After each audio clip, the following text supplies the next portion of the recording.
Assalamualaikum Pak. Waalaikumsalam Pak. Bagaimana kabarnya hari ini? Alhamdulillah sehat Pak. Masih MPLS ya? Iya Pak. Oke. Baik. Nah, jadi kita akan ada sesi hari ini. Saya sebagai profesor dan sebelum melakukan coaching, saya ingin ada observasi dulu dengan Bapak. Jadi yang pertama ini saya ingin menjelaskan sedikit tentang bagaimana observasi nanti akan saya lakukan. Jadi dalam observasi nanti, dalam proses coaching nanti saya harapkan bahwa Bapak akan menggunakan alur kita dalam pertanyaan-pertanyaan yang Bapak ajukan kepada coach Bapak nantinya. Saya rasa untuk itu Bapak sudah paham tentang alur kita itu. Kemudian ada prinsip-prinsip dalam coaching yang tentu Bapak juga sudah tahu, ada kemitraan, kemudian proses yang kreatif dan memaksimalkan potensi. Gitu Pak ya? Oke. Selanjutnya saya ingin bertanya dulu, dalam proses coaching nanti itu kira-kira kompetensi apa yang ingin Bapak kembangkan? Jadi Pak, jadi terkait proses coaching yang akan saya lakukan, adapun kompetensi yang akan saya kembangkan yaitu ada 3 Pak. Yang pertama yaitu mendengarkan aktif, kedua kehadiran penuh, kemudian yang ketiga adalah mengajukan pertanyaan berbobot. Saya kira itu Pak. Oke, jadi ada 3 Pak ya? Ya, ada 3.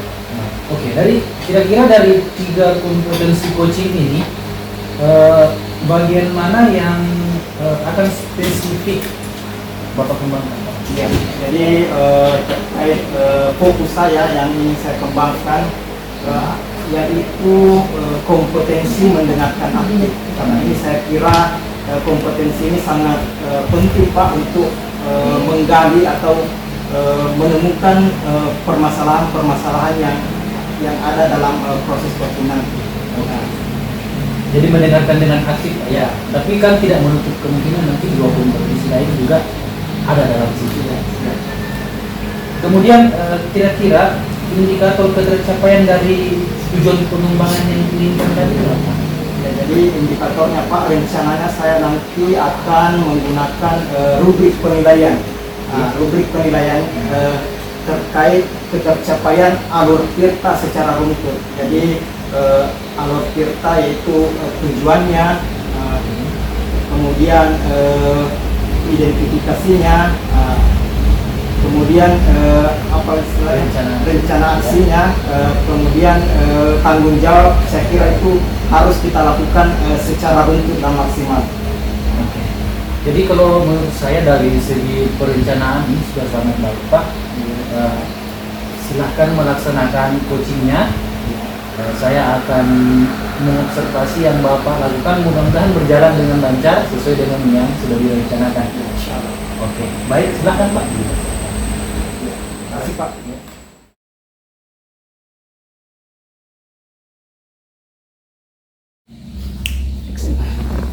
Ya, selamat Pak, assalamualaikum Pak. Waalaikumsalam. Selamat sore Pak. Selamat sore Pak Daniel. Ya, Izin Pak, mungkin kita punya waktu sedikit. Saya ingin bercerita terkait dengan masalah investasi, boleh? Iya Pak. Kebetulan saya tidak ada kegiatan hari ini. Oh iya, Ya, sudah kosong. Iya. Jadi Pak Daniel, apa yang bisa saya bantu hari ini? Begini Pak ini, saya berapa kali ini mengajar tuh, ada sesuatu ini apa? Ada begitu di kelas jadi saya bingung keinginan ini, mau dipukul tidak bisa, mau disuruh keluar juga tidak bisa, jadi serba salah kita Pak. Ya apa?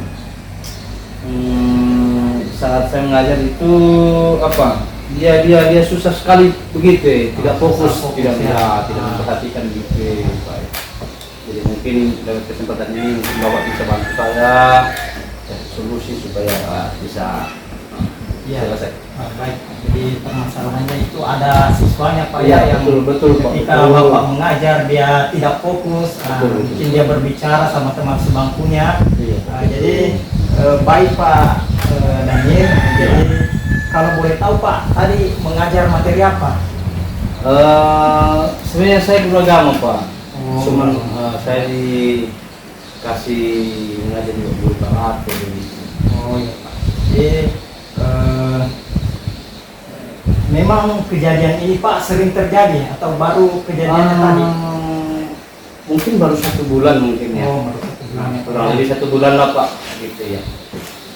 Jadi Pak Daniel, kira-kira dari permasalahan ini bantuannya seperti apa yang mungkin bisa kita cari solusinya bersama. Jadi saya mengapresiasi Pak Daniel sudah berbincang-bincang, sudah datang ke sini untuk membicarakan hal ini. Jadi dalam hal ini Pak Daniel, apa tujuan utama Bapak sehingga ingin meningkatkan keterampilan tersebut ya? Hanya satu harapan saya Pak, saya mau supaya anak ini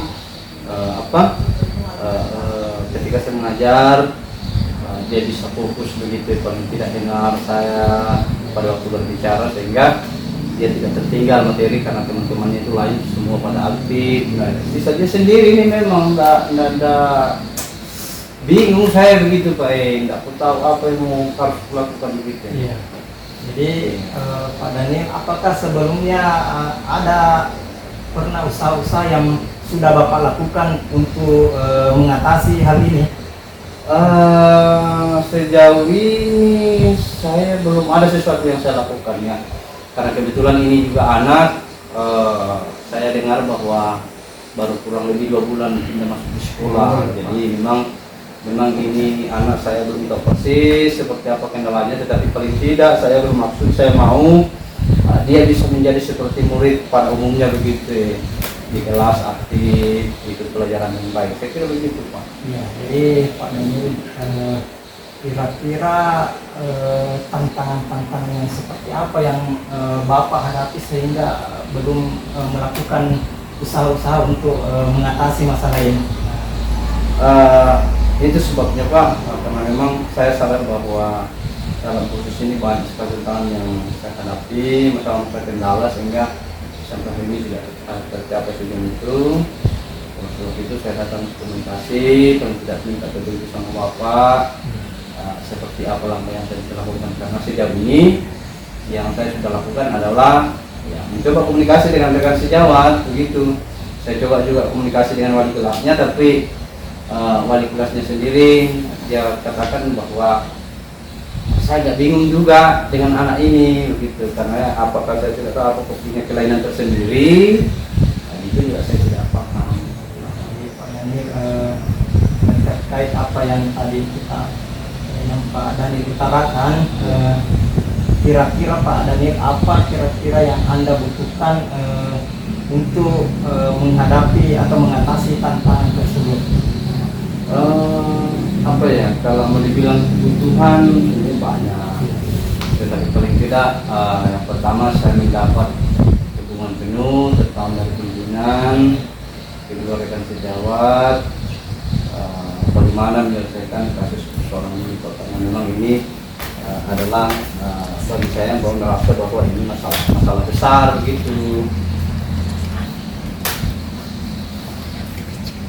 Ya, jadi Pak Daniel tadi sudah menyebutkan apalagi dukungan-dukungan yang diperlukan dalam mengatasi permasalahan yang Pak Daniel hadapi di kelas.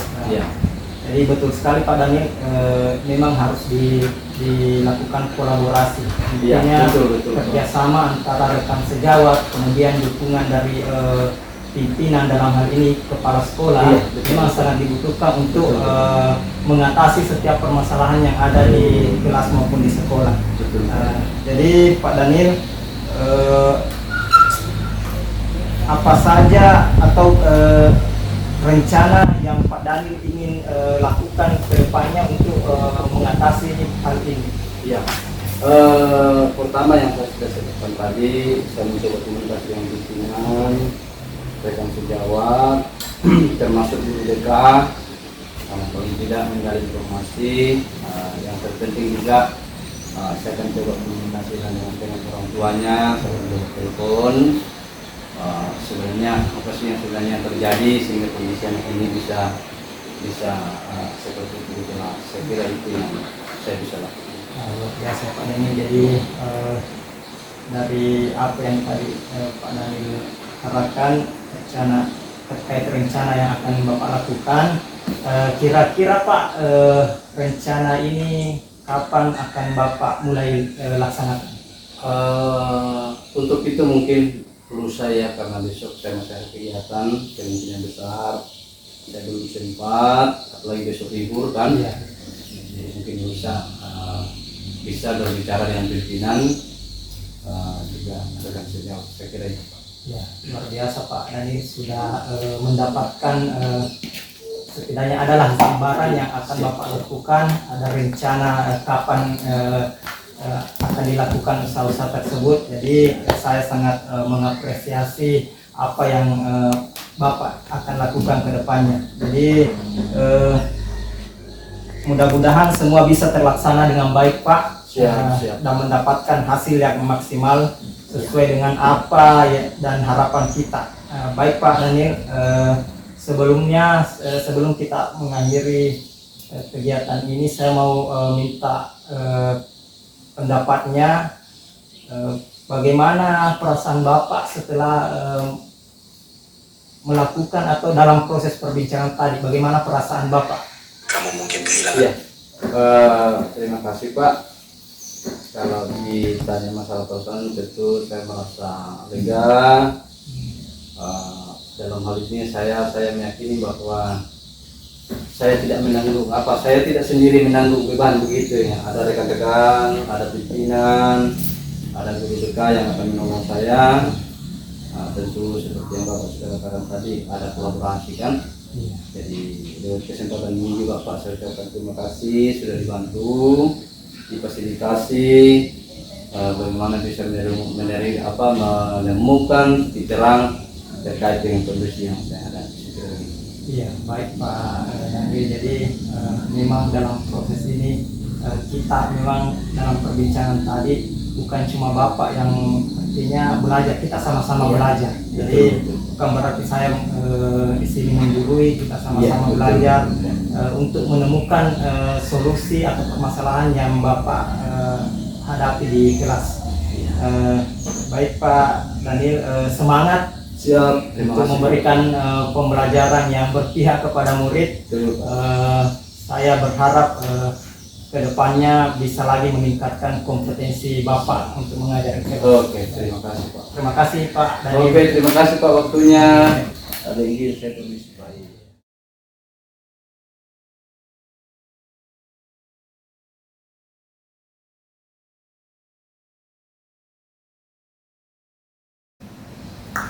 Baik Pak Musib, Ya, bagaimana hari ini? Alhamdulillah Pak, baik, sehat. Bagaimana proses coachingnya? Lancar? Ya, alhamdulillah tadi Pak, alhamdulillah lancar. Ada kendala?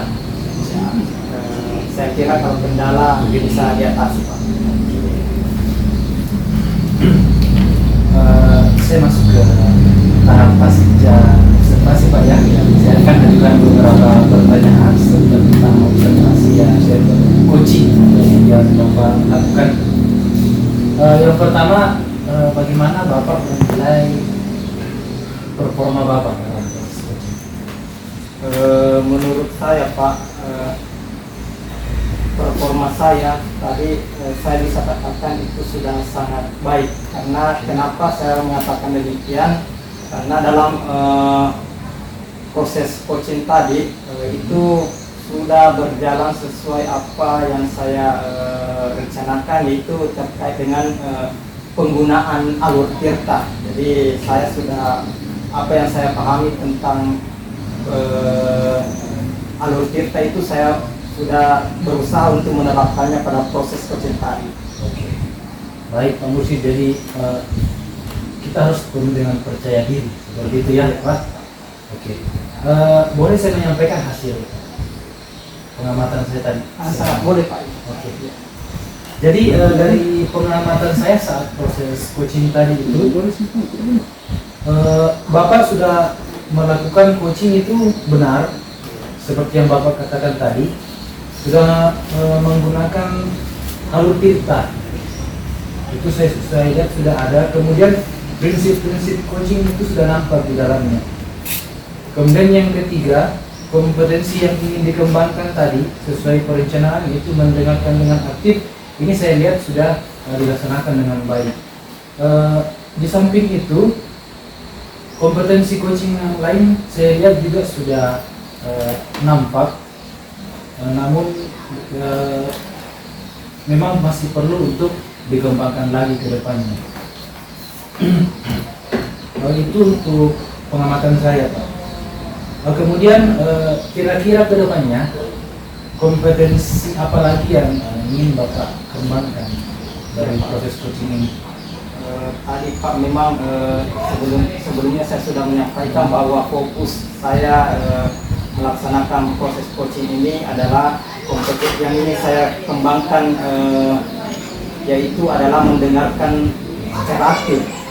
Namun ada rencana-rencana saya ke depannya itu yang ini saya kembangkan juga terkait dengan pemberian pertanyaan yang berbobot, kehadiran pun itu saya kira semua harus umum kita kembangkan. Ya, jadi saya kira begitu Pak. Oke. Terakhir Pak, sebelum kita tutup, mungkin ada sedikit yang ingin dibagikan. Kira-kira apa yang didapatkan dari proses coaching ini? Ya, jadi alhamdulillah Pak, saya sangat senang, sangat bahagia dengan proses yang kita laksanakan saat ini. Kenapa? Karena betul-betul Pak, dari proses ini saya bisa mendapat ilmu, mendapat pemahaman lebih lagi terkait dengan proses-proses coaching yang kita lakukan, terkait dengan penggunaan alur tirta yang secara runtut memang itu harus kita terapkan untuk menggali potensi-potensi yang ada pada coaching. Itu, Pak. Oke. Jadi sangat positif ya. Proses coaching ini baik bagi coach maupun bagi coaching. Ya. Seperti itu ya, ada timbal balik di situ. Jadi saya rasa itu Pak, terima kasih atas waktunya. Ya. Semoga kedepannya bisa lebih baik lagi. Amin, amin Pak. Makasih banyak Pak. Ya, terima kasih juga Pak.